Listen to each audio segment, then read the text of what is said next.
Hello and welcome to Building the Premier Accounting Firm. I'm your host, Roger Connect, president of Universal Accounting Center. And once again, we're gathering today to actually learn things that we can use to implement in our businesses to offer premier accounting services and most importantly, get paid what we're worth being the premier accounting firm in our area. Now, as such, what we actually do in this podcast is each week have on the experts to share with us insights as it relates to our business, ranging from topics of staff training, offering quality accounting services, tech stacks, mental health, marketing, pricing, basically a variety of things that we need to consider as we're working on our business. Today's going to be no exception simply because I'm excited about our conversation we're going to be having today. It is with Sarah Webb. She happens to be someone who started a CFO and accounting business.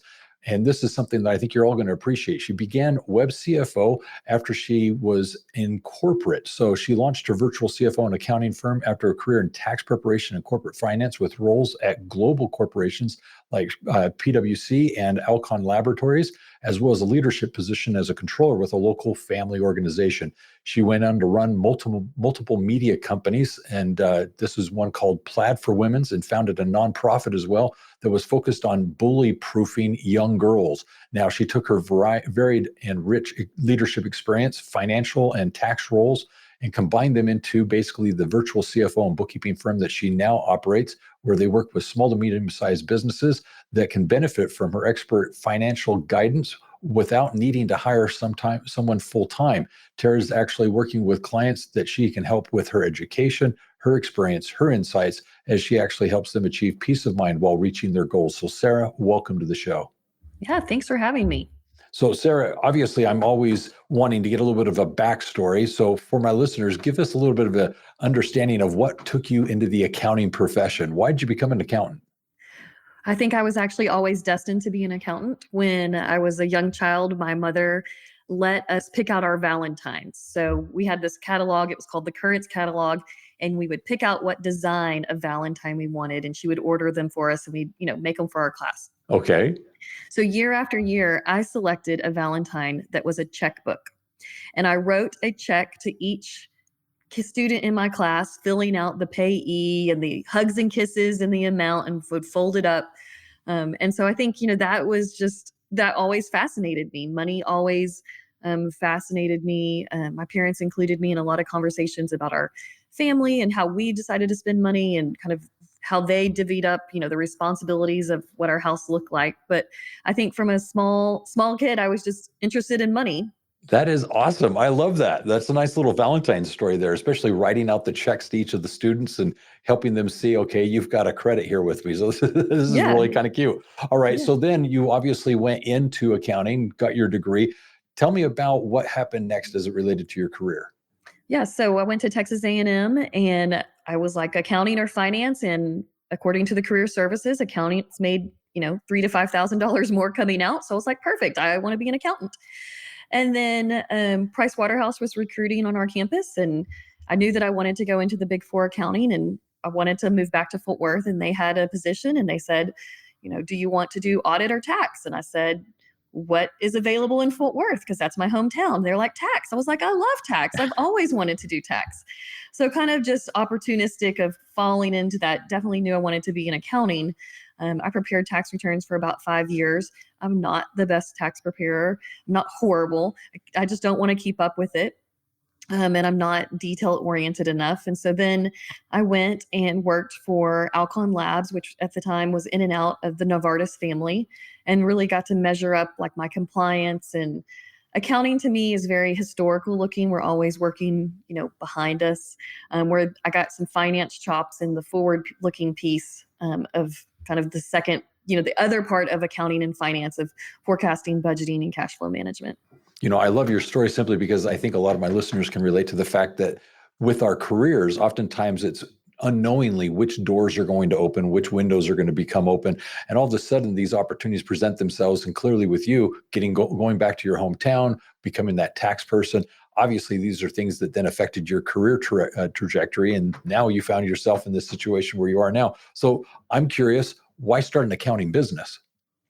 So when I worked at Novartis, I traveled the world. I commuted to Germany for about 18 months. I was in India for extended periods of time. And I have 2 children and a husband. And so I was away from home too much and it was too disruptive to our family life. And so first I went and worked with a small family office because I just needed to kind of be a landing spot. And Uh-huh. that was a great experience. When you're working with a multinational, you never worry about payroll. The bank never calls you. You don't have any of these small business pressures. And so it was great for me to see this is how like small business America is what their day-to-day struggles were. I love it. Yeah.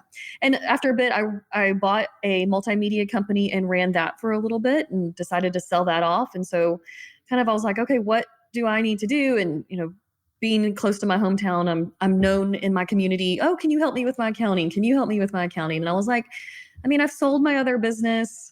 I don't I didn't want to be an accountant. I always took my MBA. I have a focus in marketing. I wanted to be an accountant like early on, but I didn't want to be like a defined CPA for the rest of my life. That when I was in public accounting, that appeared at the time very boring to me. I did not want to be like the partners that I saw. And so the idea of kind of like going from marketing back into accounting, I was like, sure, I can help you. And, by the end of that first year, I had 3 employees and a full book of business. And, I think that kind of that marketing experience of running my own multimedia company, as well as my focus of my MBA being in marketing and not accounting, really helps me balance like getting clients as well as being a technical expert. Oh, I'm just loving this because I really do like your story simply because of the fact that I do find that a lot of people kind of follow a similar trajectory. But the highlight of this is the fact that you saw yourself not so much as an accountant, but as a marketer. And clearly that's a skill set that's going to lend itself very well to you building your business, which you clearly did. So I'm kind of curious as to the marketing side of things. Where do you feel that gave you a leg up as to growing your business and actually helping you find the clients that you were able to get? Yeah. And when I say marketing, I'm not like, for those checking out my website, it's not super fancy. I don't do a lot of like, I'm posting on social media once, maybe twice a week. I think for me, I don't want to say I'm always selling, I'm always relationship building. And just because you tell me no now doesn't mean it's no forever. And I think having run that multimedia company where I was very focused on sales, I got a lot of no's. And then they just don't hurt my feelings anymore. At the very beginning, you're just like, no, like, someone's like, it's like part of your worth as a person. And I'm like having kind of run that gamut. It doesn't, if you don't ask, you don't get. And so I think, just having that experience and being told no so many times, no doesn't hurt me now. And no just means not yet. Or, maybe there's a different partner in my community that might be a better fit. I'm always referring things to other accountants that, maybe we're not a good fit, but here's another great person that you can work with. And so that's kind of what I see as marketing for me and what's helped me build my business. But, it's about relationships. Yeah, well, first of all, there's some great words of wisdom in there. I like the fact that you're emphasizing that this is still a personable business, and the fact that so much of it's numbers focused, and we fail to sometimes recognize that it's still people's oriented. We have to have our clients, we've got to interact with them, and we've got to be able to do so in a personable way.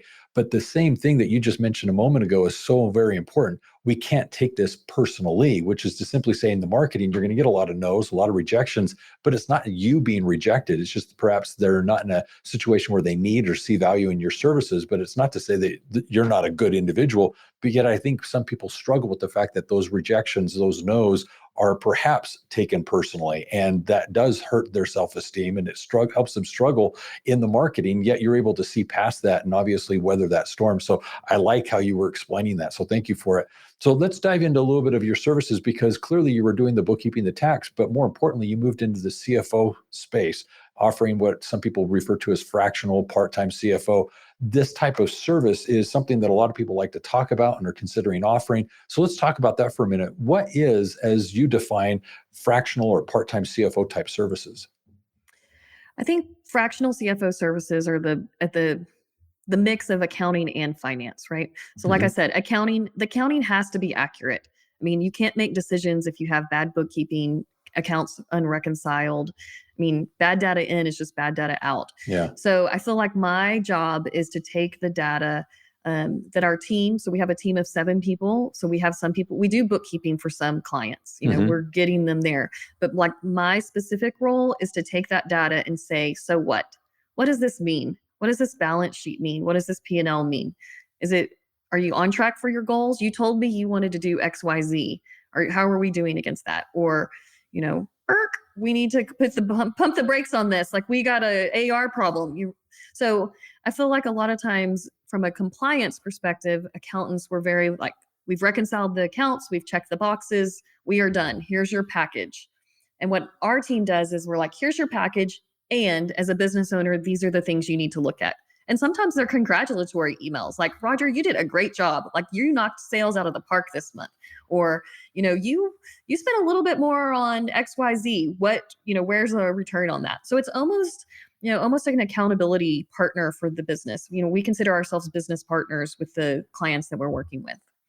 Well, one of the things that I'd like to add to this, and it might differ a little bit from what you just shared, but I'd like to get the clarification here, is I first of all would agree as it relates to bookkeeping. That is historical. That's where we're taking all the transactions and preparing the financial reports. So clearly it's basically saying, here's the narrative, the story of what happened in the business, and we're presenting it to them in the P&L, the balance sheets, the cash flow statements. And these are things that are useful, but only if used. So they're there, but how many people actually utilize them? So from an accounting perspective, that's where I feel the accounting steps in. It's then analyzing those reports and interpreting them for the client, giving them the information that's in a useful way for them to then manage their business.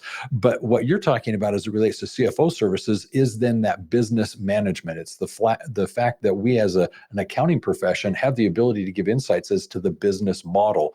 Is what the company is doing profitable? Is it successful? And forward thinking, we can do the projections as it relates to cash flow needs. We can look at the payables and receivables, what's happening with regards to the client relations. We're able to dive into the business model itself and help the client understand whether or not what they're doing is profitable. And so that is where that CFO role plays in. But at the same time, it also sometimes gets involved with the banking, trying to acquire capital, trying to work with investors, trying to actually tell the narrative of the business such that others may want to get involved. So that fractional CFO service is much more forward engaging with the clients. It's more proactive. But the other thing that's really, really nice is it's creative. And that's one of the things that I think your marketing agency probably brings to light is the fact that now you get to be in that creative space of how you can help the client. So I want to ask, when does someone actually need this type of CFO related services? When does the client actually want to pay for something like this? Yeah, I think if you're an existing business and you're growing steadily over time, and maybe you're above 2 to 3 million, or you're bringing in receipts of 2 to 3 million, it's probably time to interact with someone, even on a fractional part-time basis, a monthly or a quarterly checkup. And maybe you have an in-house full-time bookkeeper, you outsource, the bookkeeping. But I think if you're above the 3 million and you're wanting to continue to grow, that's probably a time to reach out and connect with a fractional CFO. On the other hand, if you're at zero, but you have, private equity money, or you're trying to grow at an exponential rate, right? You haven't been around for a few years, but you're trying to quadruple in 6 months. That fractional CFO or even full-time CFO is really the business partner you need. You need someone who's talking to the banks, preparing for outside investors. They know where to get capital. They also know what other people are going to be looking at your finances. And I don't mean that in a manipulation way. It's okay, we need to beef up cash because this is going to be what's most important to this party. Or we need more turns on our inventory, slightly. Like if we're able to make this one little tweak, this is how much impact, we're going to have in our financial statements. And I think that's where you're getting value of a CFO. Oh, I like that because doing pro formas, forecasts, those are some of the things I enjoy because you get to then be creative as to here's how we could adapt or change the business model. And if we increase pricing here, cut costs here, all of a sudden you have this new business model that you're able to go to the client with and say, have we considered this? And so I like what you're sharing.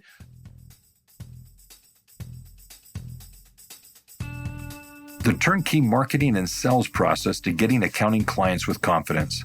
The Universal CRM is in fact a tool designed for accounting professionals to help them automate the process to the point of not only finding potentially new clients, but having meetings and getting new engagements to retain them as clients. This process is made up of using specific tools such as CRMs, email marketing, text messaging, sales pipelines, forms, and funnels, as well as reputation management and social proof, getting the testimonials that you need online to substantiate your skills and services. All of these tools and technologies are leveraged to your benefit using the Universal CRM. Go to the episode description and there get the information you need to take advantage of this today.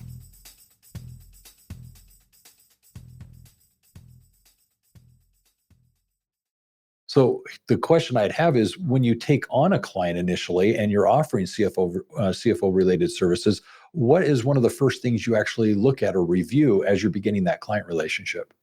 Yep. So we do what's called a profit assessment every single time. What we're doing is we're looking at how your systems are set up. Because depending on how fabulous your bookkeeping team is before, we might be able to shave, hours of manual stuff. I mean, we can simplify your process most of the time. You're not using rules or you're not using QuickBooks or NetSuite to the fullest capability. So we look at how your system is working. And then we look at what your financials are telling us. And we don't spend, we do get a basic from the business owner. Let's say we spend 2 to 3 hours just understanding your high level business, but we actually don't want an overload of data from the business. We want to come back to you kind of as a fresh set of eyes of like, I know what you're like, maybe that's what you've told us, but this is what your finances are telling us. You're actually telling me that marketing is your number one driver of how you get new business because you're spending more money there. And then we'll be in a conversation. That's not important. That's not true. That's not how we're doing. I'm like, well, this is what your finances say from a purely professional perspective. You're telling me these are your priorities, or this is what's happening in your business, in though your narrative from the business owner is sometimes different. And so we're trying to point out like how these differences occur, or maybe sometimes business owners, they're so busy, they're so overwhelmed, they're just trusting things to get done by other people. And so it can be pretty eye-opening, or it can be like, yep, that's exactly what I thought. That's why we're here. That's why we need your help. I'm loving this because my listeners will know this. I really focus on the narrative as it relates to the accounting information. Accounting is the language of business, and the company is communicating via these numbers to the business owner what is going well, what needs attention, what needs to be fixed.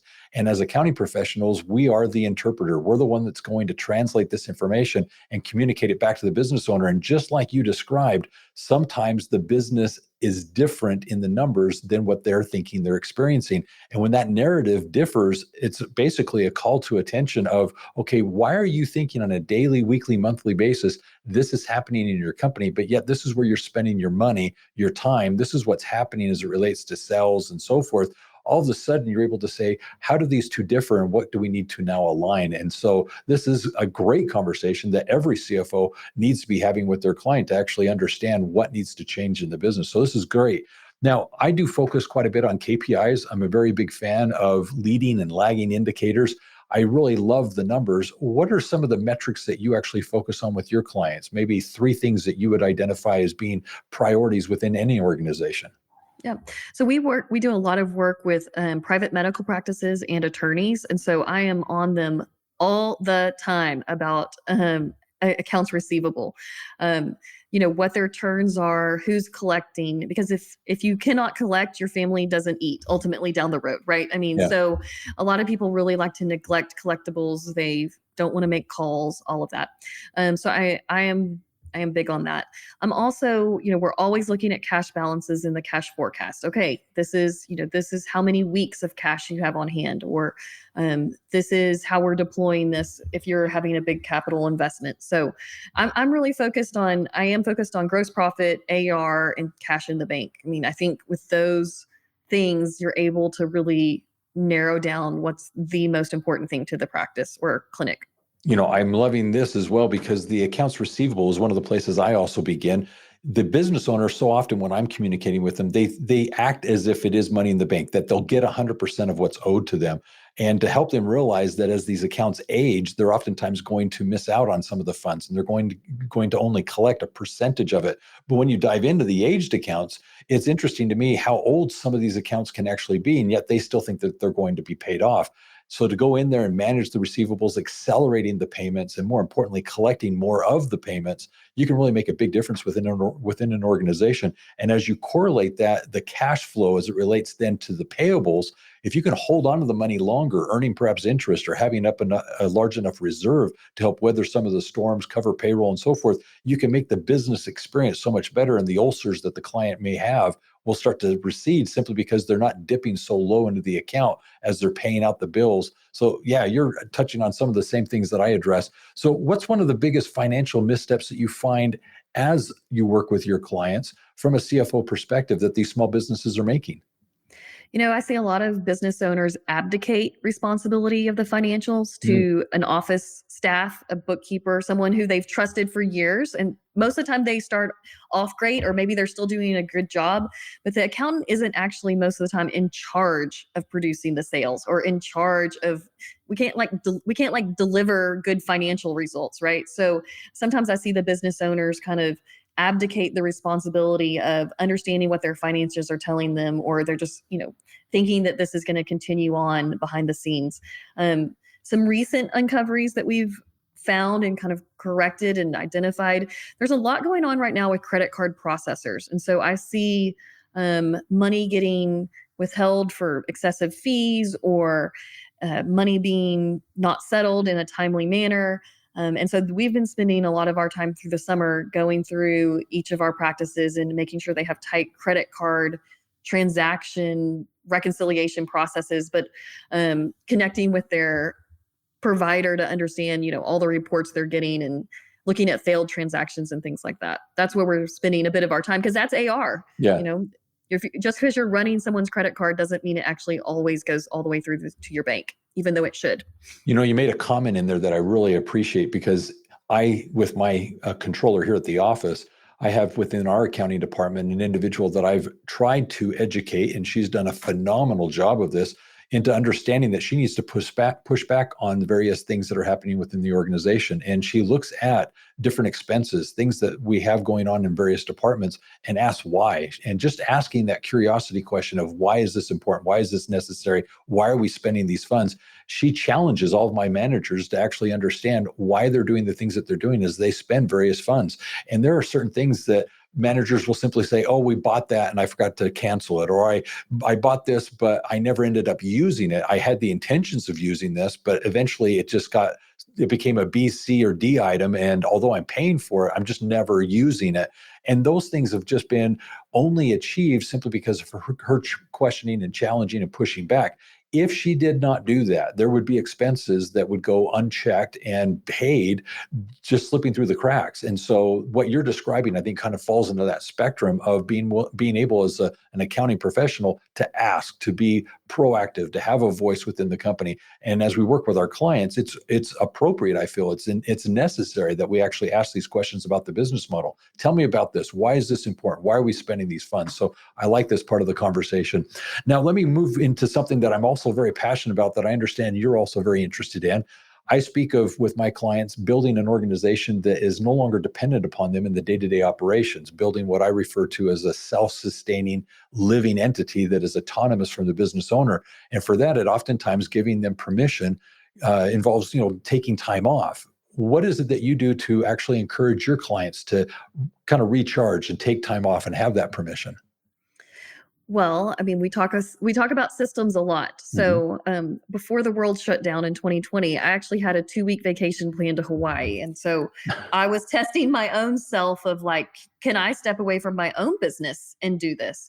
And ultimately, I did not get to take my vacation because of world events, but I have tested, can I personally leave my office for an extended period of time, and what happens? Do all my processes happen?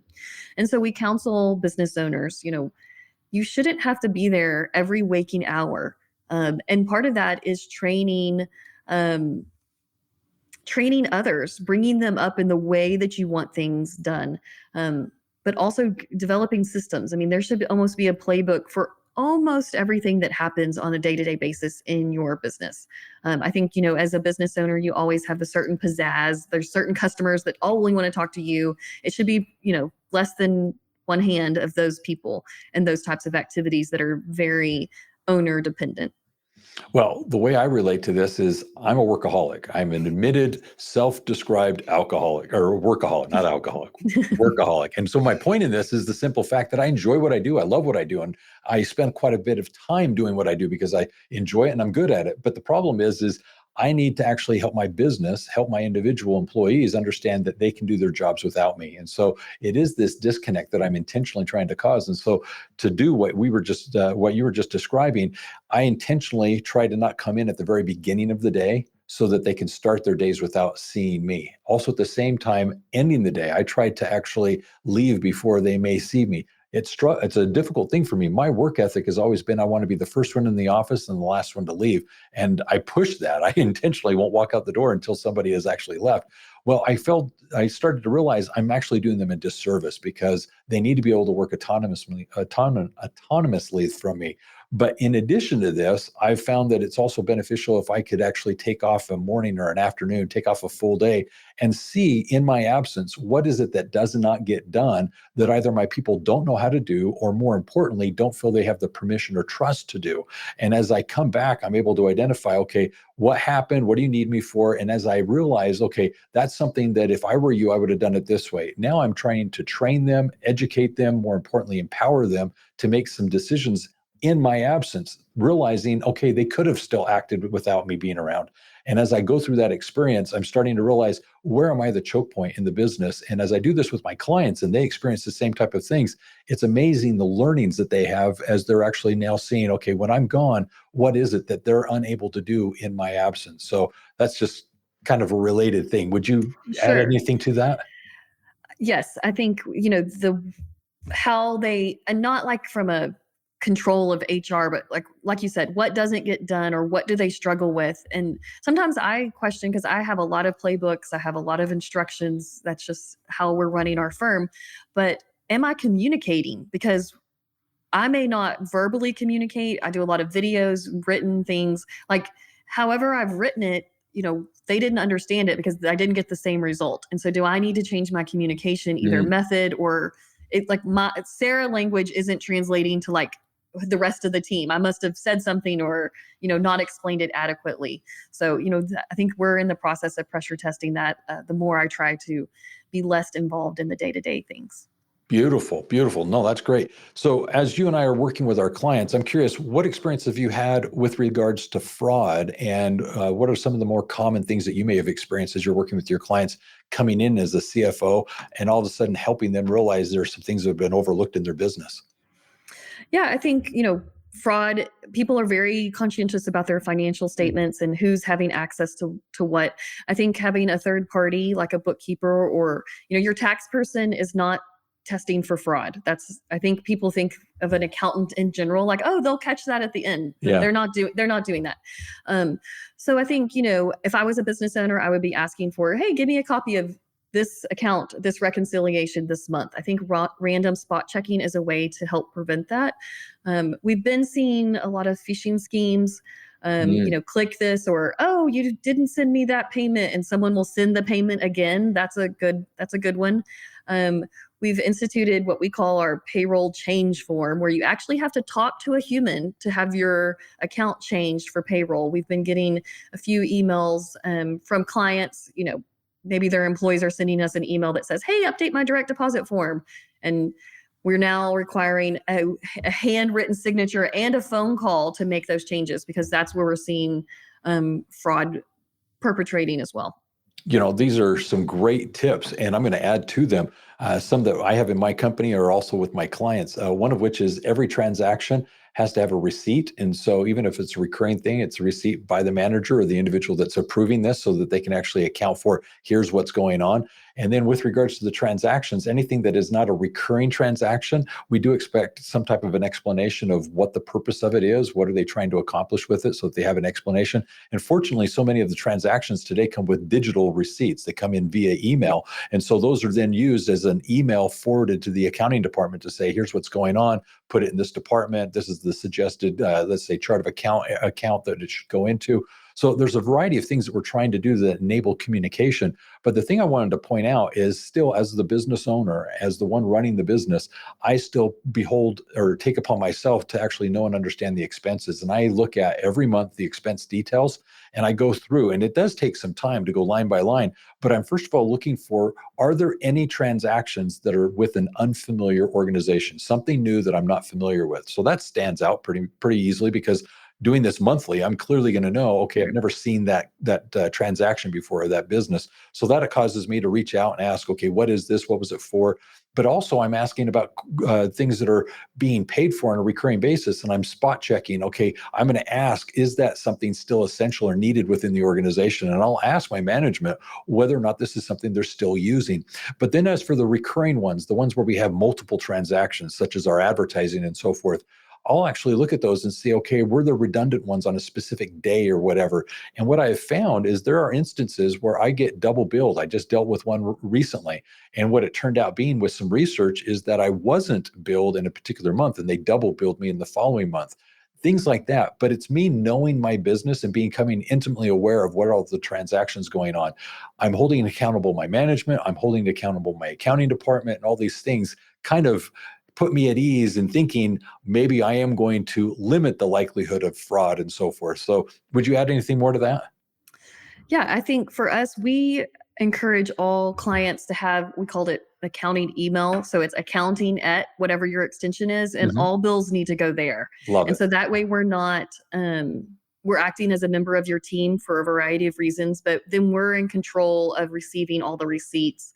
And so from an accounting standpoint, we're looking at them, and Roger, if there's a double bill for a month, we're reaching back out to you. So we're kind of, it's very, very similar, but taking it as accounting is looking at it and triaging it first versus your manager. Yeah, very good. I like this. This is a fun discussion. All right. So the next one, this sometimes comes up. It's the business owner wondering, are they paying themselves enough? Sometimes they're not paying themselves at all. Sometimes they're wondering, are they funneling too many of their personal expenses through the business?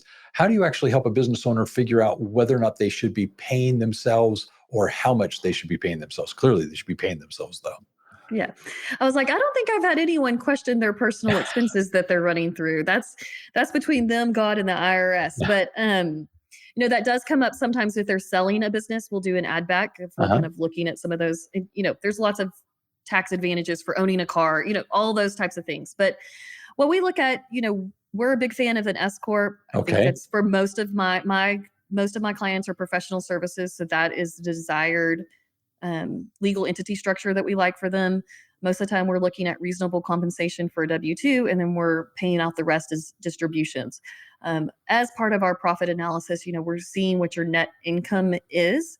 And so we're helping make adjustments. Obviously, we're focused on increasing your net income and either, ensuring that part of that goes to pay for your taxes, or it's back out it's to the business owner or investing in the business. So we look at it on a percent basis. This is kind of your target. And that's, if you're looking at it from a compensation point, we're saying, okay, this is your W-2. Can you live off this? Yes or no? Where do we need to make some adjustments? And then everything else is a distribution. And that's based on your performance as a business owner. So the better you do on collections and, almost kind of treating yourself like I don't know, a highly compensated employee, like your own incentive stock. You have stock in yourself. You Yeah. have stock in your own business. And so if you're meeting these metrics, you're obviously able to pay yourself more. Yep. Yeah. And then we get into conversations about dividends and just a Sure. variety of ways to pay. So, no, this is a good thing. I'm curious, having now offered CFO services, how has it changed your firm? How has it changed from when you were offering just bookkeeping and tax? What's changed about you and your relationship with the clients? And also what's happened with your revenue? Well, I don't do taxes anymore, so that is one thing. We have great tax partners, and we refer that work out. I think we've really had to up level our staff, and they would say that too. Nice. Being a bookkeeper and compliance is great. Like that's the foundation. You have to be an excellent bookkeeper. And now we're really focused on training our staff of, okay, what next? One of our values is proactive problem solving. So we have a decision making framework. Okay, how can I solve this problem myself before I get involved with a manager on our team or have to ask the client? So we're really stressing that critical thinking piece of, okay, why is this important to the business owner? And really, bringing our staff accountants and bookkeepers into that mentality of thinking like a business owner.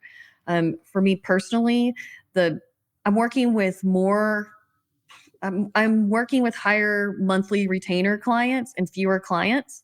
And we've seen our income, increase significantly. So for me, I would rather work with a smaller group of people that are, I know everything about their business. When we're working with a physician's office, we're basically their HR department. Sometimes we get asked to troubleshoot IT, or like we're a member of your team. And so we're helping you solve all kinds of problems, even if sometimes they're not accounting problems. And it can be simple things of like, hey, help me write this job description and put it on ladders based on what you've seen in your other clinics. And so we're really able to kind of crowdsource some activities around that. Perfect. And regarding the advisory services, do you separate the billing as to reflect just the advisory services, or do you bundle it with like the bookkeeping and combine them as a single fee? Yeah, so I know it's going to be a death to Sarah. We're not adopting value pricing. So we are still charging by the hour. We have a line item called accounting services, and we have another one called projects, because sometimes we have special projects that are kind of outside of our monthly retainer. Okay. So they're getting a line item description of what we're doing. We have found our businesses are adding legal entities and changing at such a rapid pace that we were just getting angry with ourselves on value pricing. So they get a description of exactly what was done for the time. Perfect. And then how much time do you typically spend with a CFO client? And what I'm asking here are two things. How much time do you spend on their account, whether it's with them directly or indirectly, but also how often are you meeting with them and how long is that meeting? Yeah, I would say for our medical practices and law offices that are full service, we're spending between 10 and 20 hours a week working their account. And that's like their bookkeeping, that is their full service, cash management, everything. I'm spending about 2 to 3 hours a month with them, doing a high level review, and then we do a monthly meeting. Some of my clients have been so busy and enjoying summer, which they should.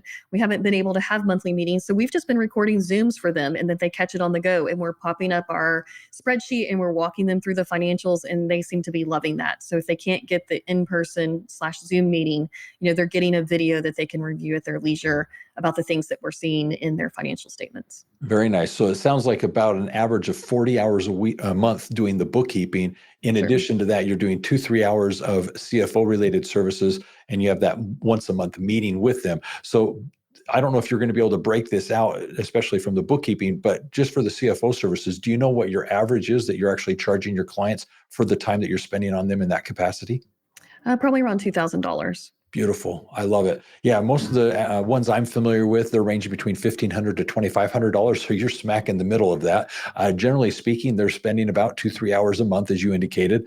There are firms that fortunately do charge much more. I know of individuals that are charging $3,000, $5,000, even one of which is $10,000 a month for their CFO related services. So the range is there, but the average is that $1,500 to $2,500. So there you go.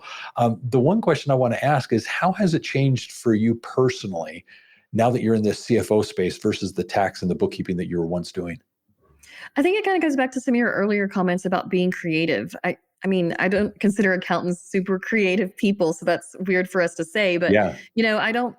I don't know. Compliance is kind of like everybody does compliance, and you got to do it a certain way. And there's no flair to compliance. I mean, like, boo. So I feel, when you're that CFO piece and you're that forward-looking piece, you're getting a business owner who's excited about their future.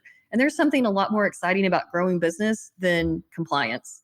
And so you kind of feed off that energy of, we're going somewhere and we're doing some amazing things. So let's do it together. Yeah. And that's really fun to be with. Yeah, I like the creative space as well. One of the things I enjoy is being able to go into the client and not just tell them what they already know about what their business has done in the past, but come in and actually offer, hey, by the way, did you know your profit margin on this particular product is quite high and it's much better than the others? This advertising seems to work. Why don't you spend more here doing this? And then we can actually increase the number of sales by 20%. That should drop this much more money to your bottom line. And it's this creative space of, have you considered doing this? What about this? This particular thing you're spending money on, have you considered actually repricing that, maybe getting another service? all of that creative space is my ability to contribute to the business. And the client actually feels as if I'm now an asset to them rather than an expense in the sense of my services. So yeah, I quite enjoyed all this.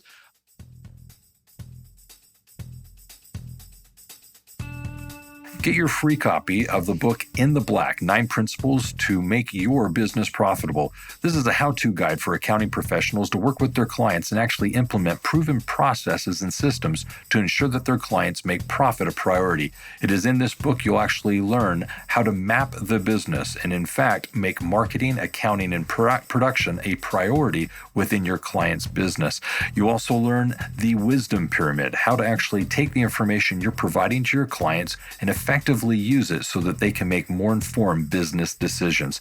This book is designed to help you communicate more effectively with your clients and, in fact, have them see you as their profit and growth expert. Get your free copy now of the ebook today, In the Black, 9 Principles to Make Your Business Profitable. I do have a personal question for you. You mentioned that you've got your 2 children. What do you feel that they're taking as they're watching you as their parent basically start and build this business? What are you hoping that they're learning from you as a parent? So my husband is an attorney. He runs his own practice. So there's been quite a few, we have very flexible schedules and we're able to be at a lot of things. But I think our kids they definitely see us work a lot. My kids are 13 and 15. They both learned QuickBooks this summer. They both reconcile their own check accounts. I have them doing some of our family finances, and my daughter informed me we spend too much money at Amazon and Chick-fil-A, and I pointed that right back to her. So good job. They definitely see kind of the hard work and what that entails. But I think they also see the flexibility and the fun things that we get to do too. So yes, maybe you're not, you're working a little bit later sometimes, but then we're going to get to do these things that others might not get to enjoy. More so on the flexibility side. I generally pick up my kids every single day from school. I like this. This is really good. Now, regarding the spouse, you said he's a lawyer. He's obviously running his own business. What kind of support has he given you for you to be able to start and build your business? Oh, I think we need to flip that question around. So my husband has been he was a solo practitioner for 15 years and then has been in a partnership with some other great attorneys for a few years. Okay. And I was helping him launch that as I worked the corporate job, right? Wow. So I had the steady job and he kind of got to do that. Okay. I went out on my own in 2018. And so that was a year of, okay, we're both being on our own. And by then he was quite more established and has definitely had a steady income. And so he was able to support me kind of through that next building phase. So I don't think it's, we're definitely not a 50-50, everybody's contributing everything at all times. I think it's, the ebbs and flows of our business, of kind of what we need he's a family attorney. So he is less busy from November to January because most people don't try to get in legal battles between Thanksgiving and Christmas. So that's like a slower time for him. And that, as we're kind of gearing up for wrapping up at the end of the year. So we do find it kind of interesting how our schedules ebb and flow with each other. That's nice. I appreciate hearing that. The support that I find people get from family and friends that's essential to be successful. And clearly the 2 of you are doing that with each of your businesses. Regarding your business and your advice, I would like to ask, what would you tell your younger self if you were to reflect back on what you did, say in 2018, going out on your own? What advice would you give to someone who is beginning? I'd say do it even sooner. I did not even imagine that I could have a job like this when I was graduating college and working at a Big Four. You just think that this is the only thing you can do. This is how it's always been done. I think I wish I would have done it even sooner, faster. Fractional CFO services weren't even really discussed in 2018. We weren't calling it that yet. Mm-hmm. And some people are like, oh, you called yourself Webb because you're virtual. I'm like, well, actually my last name is Webb. It wasn't that creative. But I would encourage anyone, if you're working a full-time job somewhere and you think that you want to do this, get the boat as close to the dock as you can to make it as feasible as possible, but do it as quickly as possible. Love it. Very good advice. And then regarding you, what are you grateful for?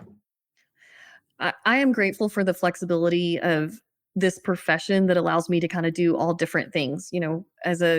I was a tax preparer, I worked in corporate finance, and now I'm kind of doing my own thing. But even that, I get to work with different types of clients. And so I'm really just grateful for the different experiences and the different exposure that I've had along the way. That was beautiful. Yeah, lots to be grateful for. This is a wonderful profession to be in. All right, so here's what I'm going to do. I'm going to wrap this up, and as I wrap it up, I'm going to come back to you for a closing thought. But in Sure. kind of reflecting on what it is we've been discussing, I've got a few offers that I'd like to extend. First of all, Sarah is offering, if you'd like to, you can go to the episode description and find her information, her website, and reach out to her directly so that if you have any questions regarding her experience and so forth, she's inviting you to do so. In addition to that, what I'd like to do is share with you 3 programs. This is sponsored by Universal Accounting Center, and the first of which is personal finance. Interestingly enough, we're not accounting professionals in the sense that we're doing personal advice, but as accounting professionals, I'm sure you experience things where people are asking about finances as it relates to personal. Well, earlier Sarah mentioned her children being involved in the house finance. Well, there's a course that we have that's for free that addresses personal finance that you might find very interesting, especially for younger individuals. And I would encourage you to check that out and see how you might be able to bring this into the household and actually involve your children in the personal finance. So consider that. In addition, there is a book called Your Strategic Accountant. This is clearly for us as accounting professionals to understand what it is we can be doing to be the premier accounting firm in our area, offering the full suite of accounting services, particularly that of involving CFO and advisory services. Find out what that looks like and what it is you can be doing to best serve your clients and meet them where they're needing you most. So get the free copy of Your Strategic Accountant. Lastly, I also want to address the idea of getting the skills, the confidence, and competence to offer quality CFO and advisory services. For that, I invite you to become a profit and growth expert. It's here that we talk about the various things you need to consider as you're offering CFO services so that you can competently go out there and take care of your clients' needs as it relates to you're not only doing the bookkeeping and accounting and tax, but now helping them in the CFO and advisory space. So become a profit and growth expert. Go to the episode description and get the information you need for that. Now, as a summary of our conversation, there are a number of things that are highlights for me. The first of which is basically her trajectory, recognizing that in the choices that we make, there's these opportunities that present themselves. And as she was in school, what should I be doing? Should I be doing audit? Should I be doing tax? And the door opened itself to actually go back to her hometown. And clearly that then enabled her to go into the tax emphasis that she did. She obviously found her career progressing, working in business and so forth. But as she stated, it was in 2018, she went out on her own and started offering bookkeeping and tax services. Clearly, she saw the need to obviously move more into that advisory space. And in her comment of what she had done and that she would have wished that she did it sooner, I thought was very apropos to what we're experiencing. So many people lack the confidence or direction to move, and she clearly did. And her advice is to move sooner and faster. So all that being the case, I invite you to kind of consider what that might mean to you in your current circumstance.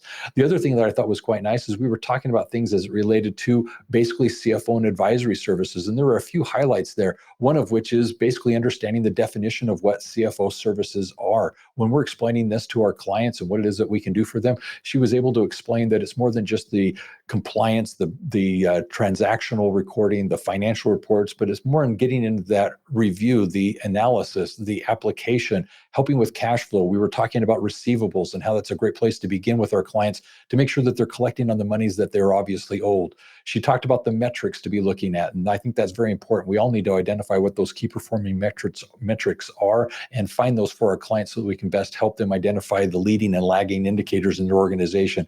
We talked about things related to taking personal time off and getting that permission to do so, whether it's for us or for our clients, helping them realize that they should not be involved in the day-to-day operations of their business. And then with that, we also talked about compensation, helping them understand how much they should be earning and making. These are great conversations to be having with our clients and ones that we need to be discussing.